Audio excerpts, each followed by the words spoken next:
from the westernunion.com VIP lounge.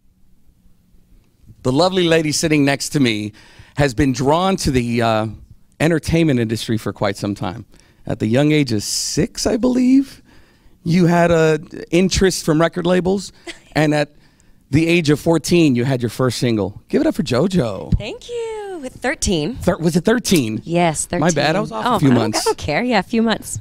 How was that, being a teenager, new teenager, having such quick rise to, I don't know, the spotlight, if you would? When Leave dropped, I recall getting the single from, I believe it was Universal Blackground maybe at the time, hearing it in my office and running to the studio and handing it to the DJ going, we have to put this on right now. This is going to be big. Thank you. Thank you for doing that. But at that moment, take us through what's going on in your mind, the mind of a 13-year-old at the time, like, oh my gosh, this is happening. I had recorded the album when I was 12 years old. Holy moly. I was singing all these songs about love and angst and these things that, I mean, I hadn't kissed a boy, you know what I mean? So, but I did have this aggression and this angst and definitely this intensity and this passion for music particularly. And I had, you know, grown up, just me and my mom, kind of, you know, struggling, she and I. So I had this old soul from just kind of, I don't know, navigating through my young life. But I didn't know anything different. My teenage years were doing that. So I was just excited and like super naive and kind of just, it was all a blur. Very fast, but incredible. I mean. Who did you want to be like at that moment? Because at that age, you have 13-year-olds with posters of their idols, and you are quickly becoming a rising star. Who was it that you were maybe trying to emulate, following the footsteps of, maybe? The divas that I grew up listening to: Whitney Houston, Mariah Carey, Celine Dion, Shaka Khan, Tina Turner. Those Not women. a bad batch. That's a really good batch of singers. I love those strong, just powerful vocalists. Well, it makes sense because you have a very strong voice. Thank you. I was watching the snippets on your Instagram for the Tringle. Yes. You know, and I'm like, oh my gosh, I forgot how strong her voice was. I remember seeing you at like a little amusement park performance once in Vegas when the single just came out, and I'm like, she's going to be something big. Would you change any of your path to today, you know, do anything different? Because it seems like you kind of weaved in and out. Right. Right. So I had to sue my old label, and I had to fight for a long time for my freedom to be able to release music. And it wasn't like it was me. You know, I'm certainly not anti-label. Yeah. I just wanted to work. Yeah. And it was a really frustrating, unfortunate situation. Spent a lot of time and money to finally be able to get free, sign to a new contract, and be able to move forward and be where I am now to release new music officially. So would I have done things different? I mean, it would have been great to not go through that pain. Yeah. But in retrospect, of course, I see that it equipped me with tools that other people don't have, a strength and a perspective that I think other people don't have, and it really helped me to realize what's important to me, what I will and won't do, and just more of who I am. You fought for what you wanted. Yeah, and it was super worth it, and I'm just definitely not in this for, you know, the superficial elements of it. I love music, and that's why I fought, because it's my life. So that's awesome. And is that maybe the reason where you kind of stepped away from the music scene and kind of did the TV movie thing? It was I mean, I've been acting since I was 6, so I love to do that, but I also did it out of necessity because I, under contract, didn't own my voice. Got it. My own voice. It was deep. It's that ruthless in the business. It was really frustrating, very confusing. And so it was kind of an out for me to stay creative and stay doing things and making money. And I love to act. I still want to continue to do that. But my heart was not full like it is now, that I'm able to, you know, get out there and connect with people and sing and perform. And I can definitely see a true Hollywood story on, you know, your path. You have a story to tell. There's like, I think there's a cartoon called JoJo's Bizarre Adventure. I'm like, oh, that's kind of like me. Now tell us about these singles. We got usually somebody on the path to coming back has one big song, maybe a couple. You have 3 that you're dropping on the same day, and your fan base is really excited. Blogs are starting to get really excited. Why take this approach? I have such an incredibly passionate vocal fan base, and I wanted to do something to show them that it's different this time around. I wanted to give them more than just one and show a bit of a range. So the single that we're going to radio with first is called When Love Hurts, produced by Benny Blanco and Jason Evigan, and it's a really high energy dance record, all, definitely still with an undertone of emotion. And then the other two songs, Say Love and Save My Soul, are more power ballad and driving mid-tempo. So I just wanted to give a bit of a range. I'm shooting videos for all three, and we're just living in a time in music right now where we have the freedom to do different things. So yeah, of course. With the support of my new label, I was able to do those different things, and it's just fun. We're also in a time where people's attention span went from this to this because content is constantly coming out. Yeah. So is that why you said, all right, let's hit them with everything we got right now? And what's cool is that it's not everything we got. Yeah. You know what I mean? I have an amazing album to follow. So I just wanted to give a little taste of that. And, it's not an EP, it's 3 individual singles. And I just want whatever happens, to happen. But it's not about like showing all my cards. It's just about like, here I am. So now you have, like we said, an amazing voice, great songwriting skills, and Thank you. a nice following. Where do you see yourself after this all plays out? 3 singles out, treatments for the videos done, you do the videos. Do you stick to this and say, all right, we're going to put out an album, or whatever comes your way? Oh, definitely putting out an album. Okay. Yes. I can't wait to perform this music, get my new show together, get in with my band and rehearse, and the whole thing. I love that part of it, and I can't wait for that. I want to tour the world, and yeah. And then put out the album, and from there, continue to promote it. And but what happens after that, will remain to be seen. Maybe more acting, maybe.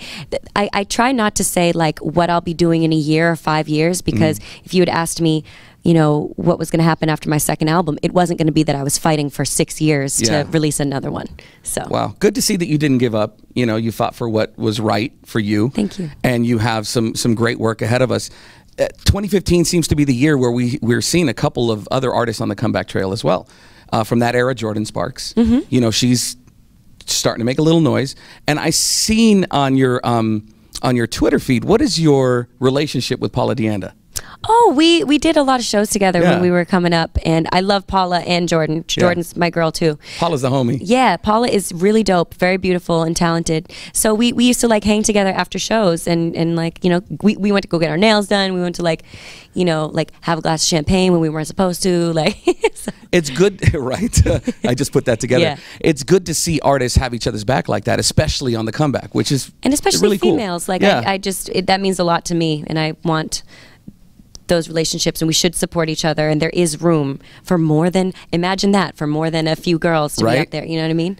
How does it feel being this far in the game and looking up on YouTube or Twitter or whatever and seeing someone like an amazing talent like Tori Kelly cover your song? Oh, I love Tori. I've known her. Amazing, I mean, we've known each other since I was like 16 maybe. Really? And she's been coming out to shows for a long time, and I go to her shows when she's in town as well. And there's just a great mutual respect and nothing but love for that girl. She is a great talent. See, everybody can work together, man. You just got to. I believe that. Yeah, you just got to put in the hard work. All right, so album. We've done some acting in the past. Are we gonna, do we have anything else maybe in the works? Any scripts you're talking? What's in the works for me right now is total focus and dedication into promoting this music and to being the best vocalist I can be and the best performer. I just want to be really in the moment with that and not spread myself thin with trying to do too much. Yeah. Just want to do this to the best of my ability, and then I definitely want to get back into acting. That's awesome. I'm excited for you. With your acting chops, you've been connected to quite a few big projects and iconic comedians. Yes. When you were 6, I didn't know this about the Kids Say the Darndest Things. Yeah, it's really crazy now. When I used to say that I did Kids Say the Darndest Things, oh my God, Bill Cosby. It's just so crazy. Yeah. The reaction it gets now. Yeah, of course. Well, it's different. Of course. It's different. But yeah, I was on that show twice. The Bernie Mac show. Yes. Oh my! I actually forgot. Yes. Was that a walk-on role, a quick little thing? I played his daughter's friend, and cool. And just I think it was 1 or 2 episodes. Did you get any time with him? Talk to him? I did. Hang out? He was, and we didn't really hang out, but he was so sweet to all the kids on set. Really nice. The Bay Area holds a special place for Robin Williams. being that he's one of ours. Well, his daughter is one of my best friends, so whenever I'm in the Bay Area, I stay there. Tell us about one of the greatest to ever do it, your fondest memory of Robin. Robin really cared about everyone that he knew, and I'm sure you've heard that sentiment before. Of course, yeah. He really invested time and to get to know what was going on with you, and then we'll ask follow-up questions and really want to know, and how can he help? And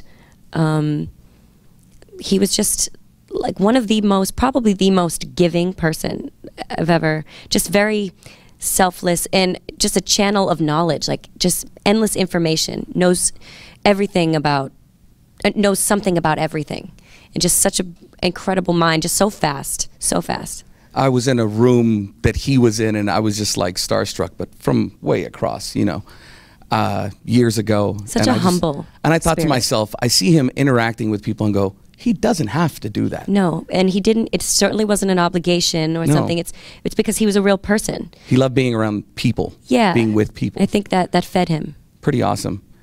Wow. Great story. I got goosebumps even hearing it. But I'm rooting for you. I really am. I can't wait to hear the Tringle. Thank you. All 3 singles. What are the August 20 titles? Okay, so it's When Love Hurts, Say Love, Save My Soul. Obviously, love is like my favorite thing to sing about. So I like to cover all different aspects of it. And it comes out August 21st, iTunes, Spotify, anywhere you get music. You ready for that? Woo! Speaking of love, any love interests, or is it just too busy for There's that right constant now? love interest. I'm Yeah. always interested in love. You're always getting proposals on Twitter. I see that. I'm like a serial monogamist, actually, and love is an important thing to me. But my focus is definitely on this music. So it's not like I'm getting married anytime soon. We have to start an Instagram page of all your tattoos. Can I get a close-up over here, Eric, of these tattoos? Just amazing. So if you can this is tell, my I love latest one. ink. Okay. Yeah, I really like your tattoos. Thank you. So I have the Serenity Prayer here, and are you familiar with that? Please tell me. So it's, educate me. God grant me the serenity to accept the things I cannot change, the courage to change the things I can, and the wisdom to know the difference.